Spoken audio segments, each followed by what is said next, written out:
Livro Na Próxima Dimensão, de Dr. Inácio Ferreira e Carlos Barcelli. Capítulo 9.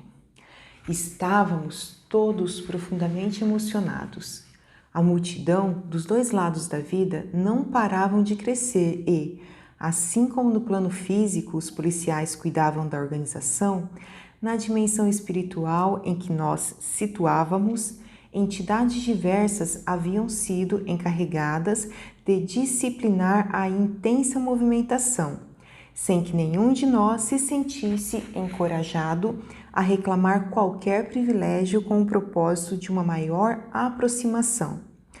Quase todos nos conservávamos em atitude de profundo silêncio e de reverência. Os grupos de espíritos que haviam, ao longo de seus 75 anos de labor, trabalhado com o médium, com exceção, evidentemente, daqueles que já haviam reencarnado, se faziam representar pelos seus maiores expoentes no campo da poesia e da literatura.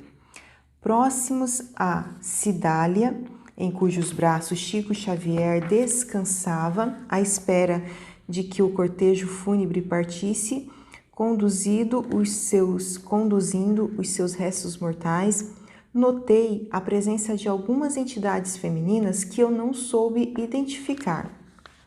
Quem são? Perguntei a Odilon, que era um dos poucos entre nós com plena liberdade de movimentar-se. Aquelas 4 primeiras são as nossas irmãs Meimei, Maria Dolores, Sheila e Alta de Souza. As demais são corações maternos agradecidos que, em uma ou outra oportunidade, se expressaram pela mediunidade psicográfica do nosso Chico. Quem está na coordenação do evento? Insisti, ansioso por mais esclarecimentos. O Dr. Bezerra de Menezes e Emanuel, assessorados diretamente por José Xavier, respondeu. José Xavier? Sim, o irmão do médium, que está conduzindo um grupo de espíritos amigos de Pedro Leopoldo e região. Quando Chico se transferiu para a cidade de Uberaba, em 1959, os seus vínculos afetivos com a sua terra natal não se desfizeram. Os espíritas que constituíram o Centro Espírita Luiz Gonzaga sempre se sentiram membros de uma única família. E aquele casal mais próximo que, de quando em quando, dialoga com Cidália? José Hermínio e Dona Carmen Perácio. Foram eles que iniciaram Chico Xavier no conhecimento da doutrina espírita, doando-lhe exemplares de O Livro dos Espíritos e o Evangelho segundo o Espiritismo. Pude perceber com clareza que os filamentos perispirituais que uniam os espíritos recém-desencarnados ao corpo enrijecido se enfraqueciam gradualmente. Sem dúvida, o médium, assim que se lhe cerraram os olhos físicos, desprendeu-se de forma material. No entanto, devido à necessidade de permanecer durante 48 horas exposto à visitação pública, conforme era seu desejo, exigia que o corpo, de certa forma, continuasse a receber suplementos de princípio vital, evitando-se os constrangimentos de cadaverização. Embora aconchegado aos braços daquela que havia sido na terra a sua segunda mãe e grande benfeitora, o espírito Chico guardava relativa consciência de tudo. As expectativas de quase todos, porém, se concentravam sobre aquela faixa de luz azulínea, a qual, à medida que se abeirava a hora do sepultamento, se intensificava. Tínhamos a impressão de que aquele caminho iluminado era a passagem para uma dimensão desconhecida, para a qual, com certeza, Chico Xavier haveria de ser conduzido. Dentro de poucos instantes, o silêncio se fez naturalmente maior e um venerável senhor, ladeado por irmão José e Herculano Pires, este, um dos vultos mais importantes da doutrina nos últimos tempos, assomou discreta tribuna e começou a falar. Quem é? Perguntei a meia voz. Leon Denis, respondeu-me Odilon com um sussurro. Meus irmãos, disse o inesquecível discípulo de Allan Kardec, eis que aqui nos encontramos reunidos para receber de volta ao nosso convívio aquele que, uma vez mais, cumpriu exemplarmente a missão que lhe foi confiada pelo Senhor de nossas vidas. Elevemos ao infinito os nossos pensamentos de gratidão e de reconhecimento, porquanto sabemos das dificuldades que o espírito que moreja na carne enfrenta para desbravar caminhos à verdade. O nosso amigo e mestre que, após longa e desgastante peleja, agora retorna à pátria espiritual. Se constitui num verdadeiro exemplo, não somente para os nossos irmãos encarnados, mas igualmente para os que necessitam renascer no orbe e, por sua vez, nos sentimos desencorajados.